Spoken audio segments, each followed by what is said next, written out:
things you wouldn't anticipate. If people enjoyed that in the military, and there's few who do, but there's so many similarities that I think between the military and construction that it is a great career field for people in the military to want to get into.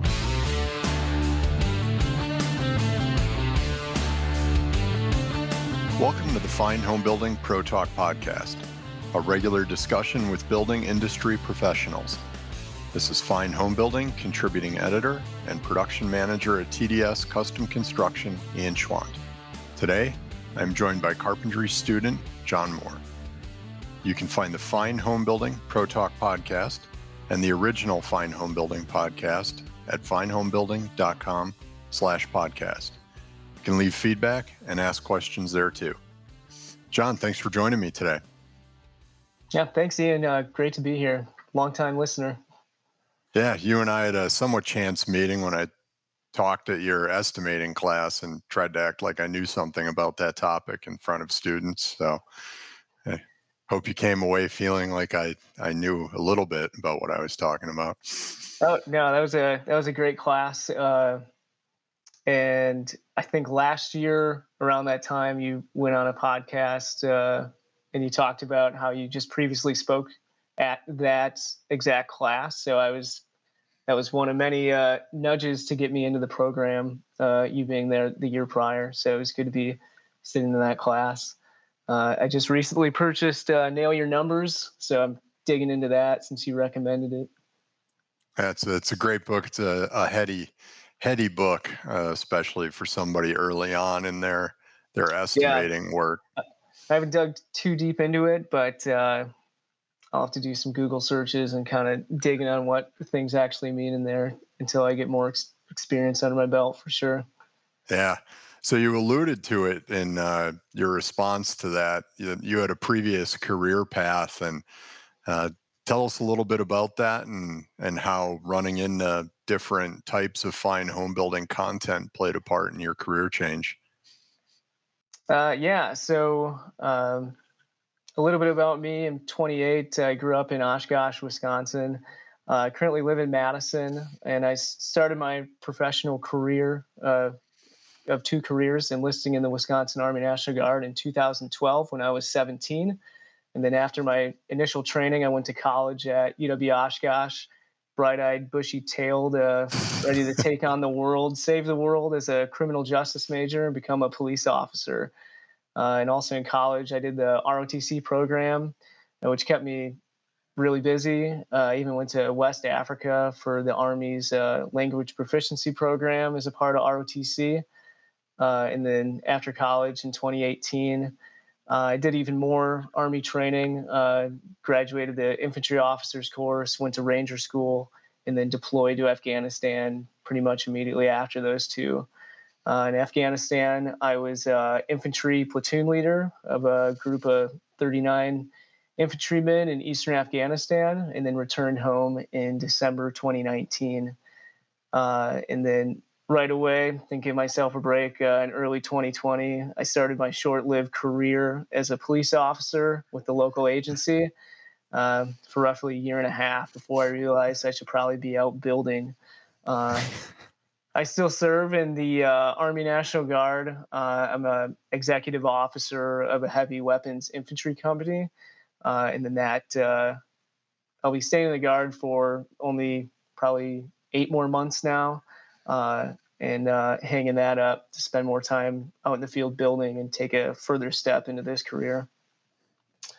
A little about the transition. So in early 2021, I was pretty overwhelmed with my career fields. Less than or a little over a year than being home from Afghanistan, my National Guard unit was sent to Washington, D.C. And then fortunately, there's a lot of downtime when we were in D.C. The Army was luckily not busy in Washington, D.C. while I was there. So a lot of downtime, a lot of free time for me to kind of figure things out from there. And that kind of gave me a chance to go on YouTube. I don't really do sports too much. I don't do video games. I just kind of dive into YouTube and look at different content creators. And for, I think, going on a year prior to that, I was looking into like tool reviews, building related YouTubers, just to name some, Spencer Lewis, Insider Carpentry, the Essential Craftsman. And then I remember kind of pretty vividly going down a rabbit hole of seeing a Matt Reisinger video and a Ben Bogey video. And that topic of building was pretty new to me. I had some experience in building in the summers in residential construction, but nothing as far as building science and advanced framing in green building, in which they talk about. And as a part of those guys being associated with Fine Homebuilding, finding Fine Homebuilding articles to further my exposure to that, I can definitely say I clung on to that at that point and said, I think I need to start a plan to get out of my previous career fields and move forward in that direction. If I'm so interested in my free time, I think I do pretty well doing it as a full-time career.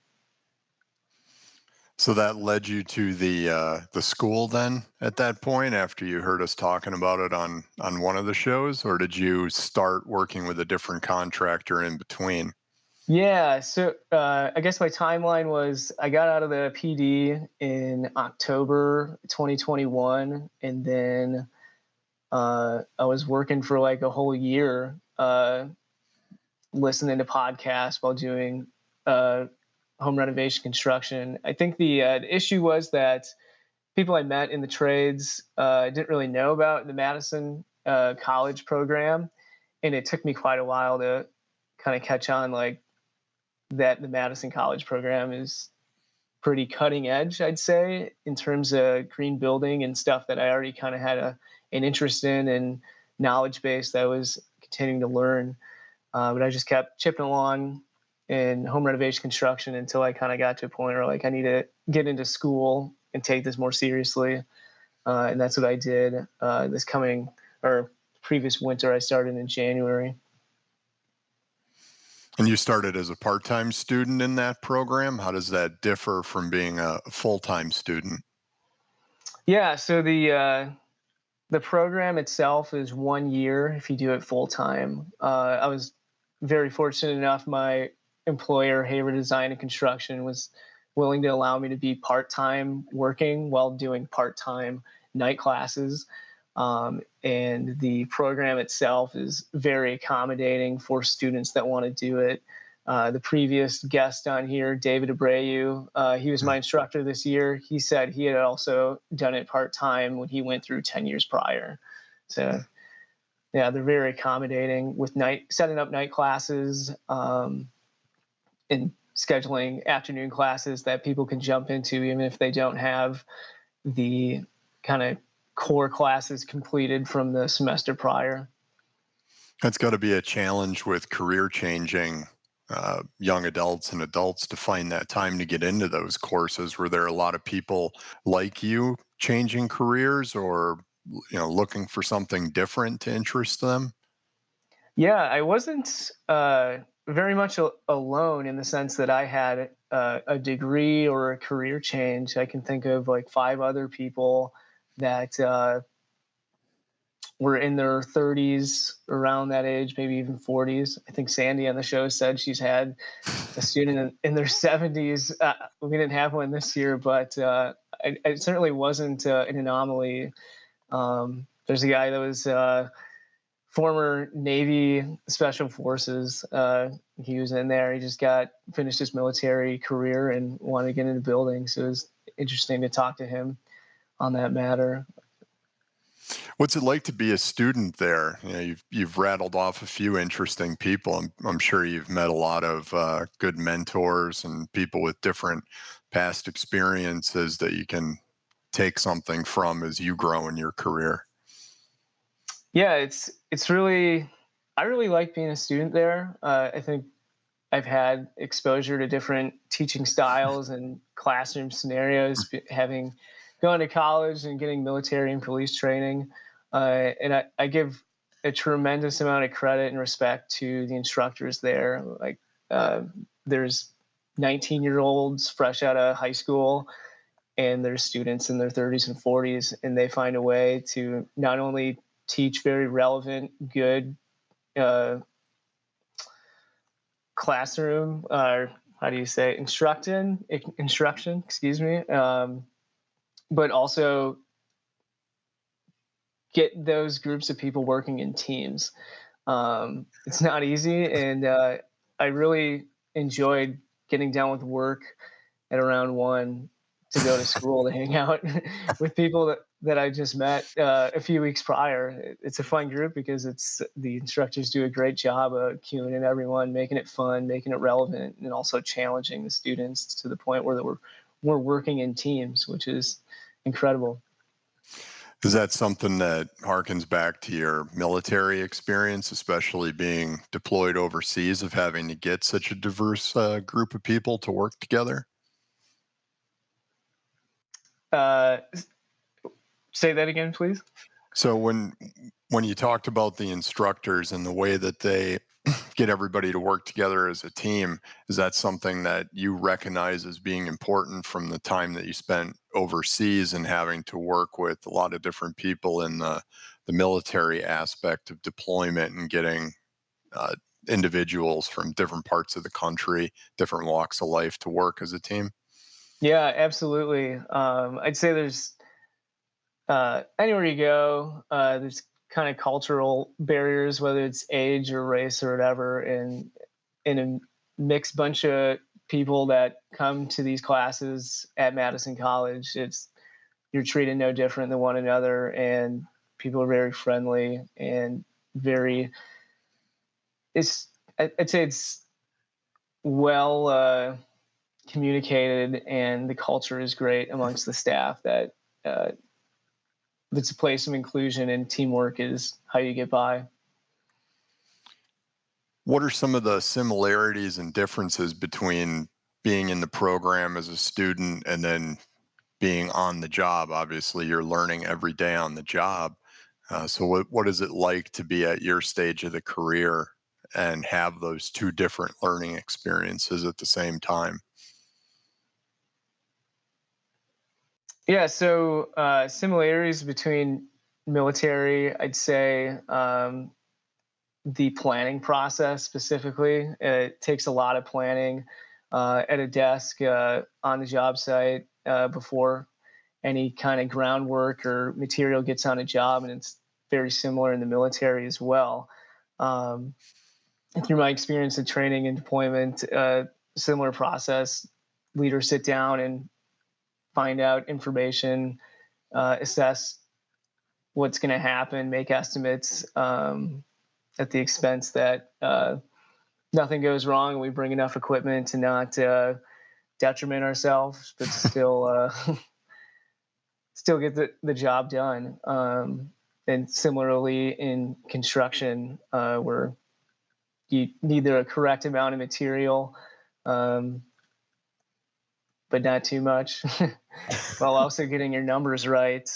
One huge difference between the military and construction that I see and kind of have to take a step back on sometimes is that Uncle Sam's pockets are very deep, sometimes unlimited, depending on what kind of work environment you're in, versus construction. There's a budget and there's hard hit times. And I don't know, consequences are different in each scenario, but I'd say having Uncle Sam's deep pockets in the military is a benefit. What's it like working for your employer on actual jobs for clients? It's good. I really like remodeling, how it's something new every time. You get a little taste of framing, a little bit of uh, demo, a little bit of finish work, and I like the customer service aspect of remodeling too. Being in someone's home isn't always the easiest thing to start breakfast with someone every day, uh, but it's kind of an aspect that is cool to me, and I like talking to homeowners. I like giving them compliments, and kind of being a friendly worker for them, even though I'm very low on the ranking scale. I still find uh, I enjoy talking to the homeowner, giving them compliments, and they appreciate it too. What are some of the skills you've picked up in carpentry through all of this, and what facets are you really excited to learn more about?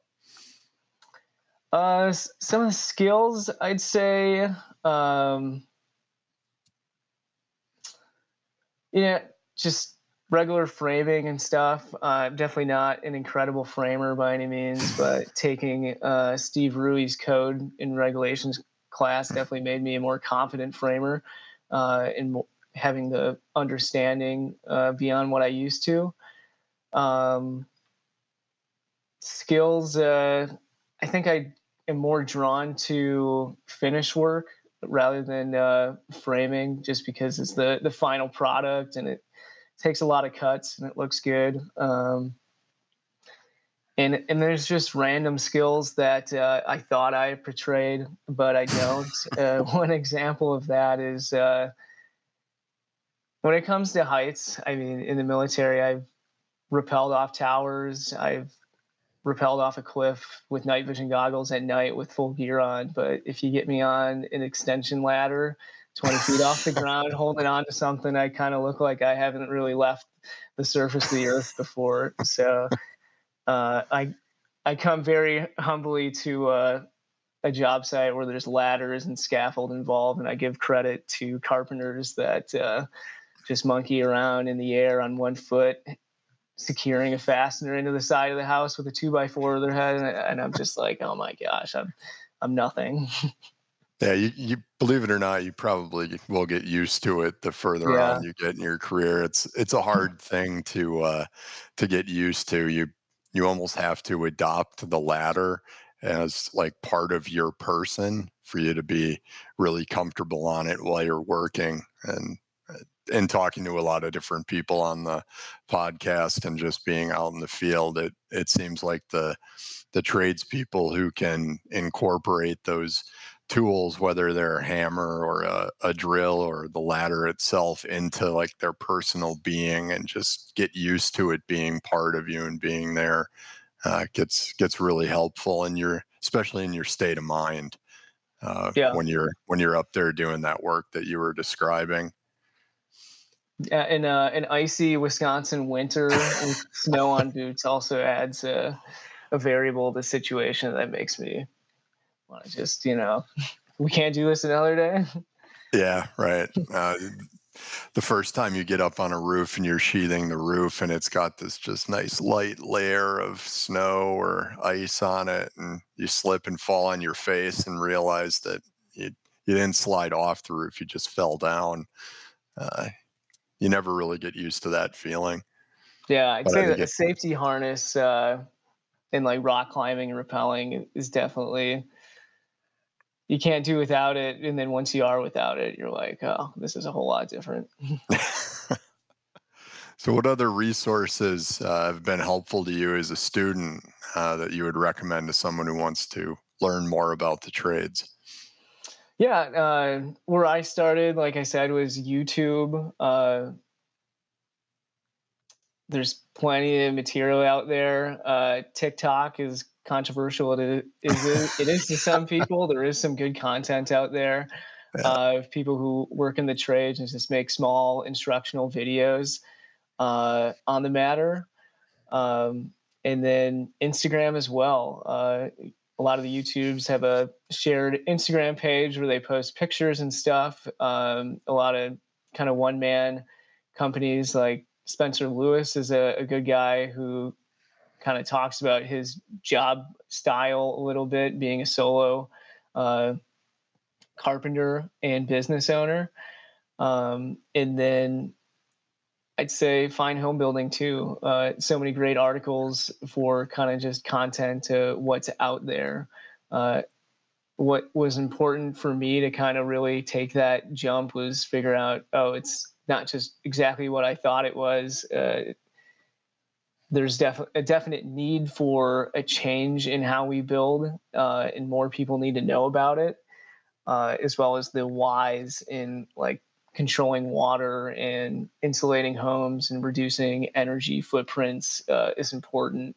I think we see that in other areas of society, and electric vehicles and solar panels to charge your phone, but it can also be incorporated in your home too, which I think those things combined can get people my age or even older to kind of, okay, maybe it is different than I expected it to be. Yeah, you were exposed to building science principles much earlier on in your career arc than a lot of people. I know it's not something that I really got into until I was, probably halfway into the career arc that I've had. I know Ben Bogey, you mentioned he's kind of an OG of building science with his dad and grandfather building high performance homes in Connecticut, dating back into the, I think, 70s and 80s, maybe. Wow. Uh, but what's it like to be exposed to that so early on and have that being an influencing factor into starting the trades with that already in view and not something that you learn later on? Yeah, I guess it's great to have the why behind it, and kind of what Madison College kind of preaches, and what I've learned about too is like the shortfalls of previous building materials and building techniques, and where homes lie today, as far as stuff like not having a WRB or having vapor barriers in the wrong area. It keeps remodelers in business, but it's certainly not a healthy way to have a home. So I think that why alone has helped me. But also, I don't work for a company that does too too much like green building or high performance building. We did use some uh, what do you call those? The styrofoam insulated concrete forms for a build that was pretty well insulated with a mini split, which was great to work on. Um, but I'd say for someone who's just starting out, the little details matter too. Small flashing details matter. Water drainage matters, and where you put the Tyvek and vapor barrier matters too. And it's important for a first year junior carpenter and laborer to kind of expect to do that, help out in that. And not every foreman on a job site can inspect every inch, but an inch can take on a lot of water in a year. And it's important for uh, folks to know that when they're just starting out. Where did you pick up the water management stuff? Because that's kind of a finer detail of building science that, there's plenty of guys on Instagram with the, International Flashing Day kind of stuff trying to bring awareness to it, but you seem to have picked up on that much earlier on. I've never heard of that. I'll definitely look into that. I didn't really know about it till I started Ali Bereni's building science class at Madison College. Uh, yeah, that was definitely the longest segment and top the list of things to keep houses and buildings more sustainable. Kick out flashing, drainage deflection, drying a house. She does an incredible job, and there's even some hand-on experiments where we put water and building material in a petri dish and see how the water accumulates through different WRBs. It's very hands-on, informative, and great class. Was there anything else from that class that really opened your eyes? Um, yeah. So, uh, I mean, many things, but something that kind of stuck out to me was just insulation, exterior, interior insulation, and the vapor barrier properties of each, and how they don't coincide with one another. For example, like EPS and taping seams, while you have a vapor retarder on the warm and winter side of a home, might and definitely will produce a mold in your walls. So uh, just controversial things like that that may not be in every builder's kind of mind at all times was kind of nice to know. Have you ever opened up any walls or roof assemblies on a demo job you've been working on, and you're just like, wow, what was somebody thinking when they put this together? Yeah, mostly like basements, like vapor retarders in basements with fiberglass, and you just you open up a pocket full of sweat and mold. It's like, oh, all right, time to put a mask on. So where do you hope that your trade education is going to take you? You have any big dreams or plans to have your own business or build your own home someday? Yeah, I don't know. I'm just kind of taking it as I go. First step is completing the construction remodeling program around this time next year, while continuing to work part time. Uh, like I said, I plan to get out of the Army National Guard, so that'll be a big transition, having a lot more free time and not being kind of on the list to be sent anywhere for a short or long period of time. So that'll definitely open up some opportunities in building as well. And then I actually plan to use the remaining part of my GI Bill to find some kind of an online construction management class or degree, whether it be a bachelor's or a master's. I'm kind of shopping around right now, getting a lot of spam voicemails from schools uh, as far as which program would work best in my schedule, as well as the content that they teach. That's important to me as well. And then I think eventually I'd like to get into project management, digging into numbers and estimating. But before I do that, I like working in the field, and I want to be a fairly capable carpenter. So I still have a ways to go in the field as far as uh, being more capable and kind of seeing things be built before I'm actually on a job site. So yeah, I mean, establishing credibility as a carpenter is important to me before I take the next step and look for other management jobs or estimating jobs. What's something that excites you about the idea of managing larger projects? I think that's not always on the forefront of a young tradesperson's mind, is wanting to be the one who sees how the whole thing goes together. Where does that desire come from for you? I would definitely say it sprouted in me in Army ROTC training in college, and then just that's a great program. I call it like a leadership playground. You're able to be put in different scenarios where you're in charge of a group of people doing who knows what, and kind of just seeing how you relay something and orchestrate a plan and kind of build on that plan and use teamwork over time is rewarding in a lot of ways. Being a platoon leader in Afghanistan was definitely the peak of my career as far as jobs, best job I'll ever have. And that's a lot to do with how I felt doing it, and the kind of reward you feel when it's all said and done. Um, Usually, a manager puts in more time than anyone else, but it's not often seen that way. But it's rewarding in many ways, and I felt that feeling in the military, and I think I'd feel it again in the building industry. Do you see the building trades as a great next step for people who come out of the military, especially ones that were deployed and come back stateside? Do you know of other people that you've served with who have done this? I really don't know too many people that are in the National Guard that build, like that I know personally.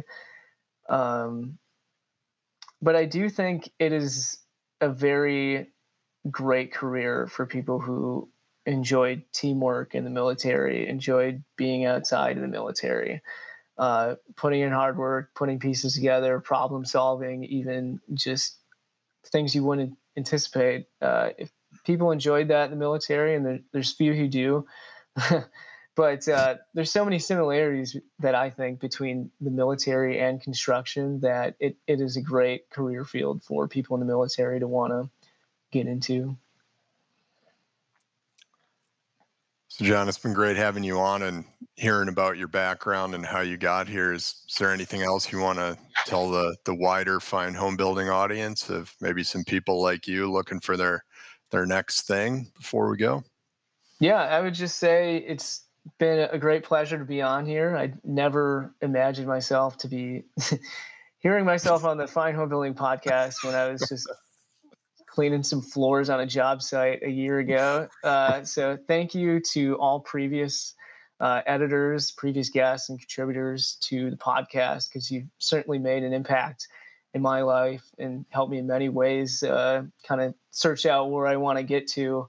And I'm very fortunate to enjoy it in and outside of work. And it's because of Fine Homebuilding podcast and many other kind of just content creators on the internet. If anyone listening is thinking of making the career change and wants to ask me any questions or anything like that, or even wants to connect, you can find me on LinkedIn. Jon Moore is a pretty popular name, but if you did some digging and search Wisconsin Army National Guard or Madison College, I'll be able to come up for you. So thanks again, Ian. It's been great.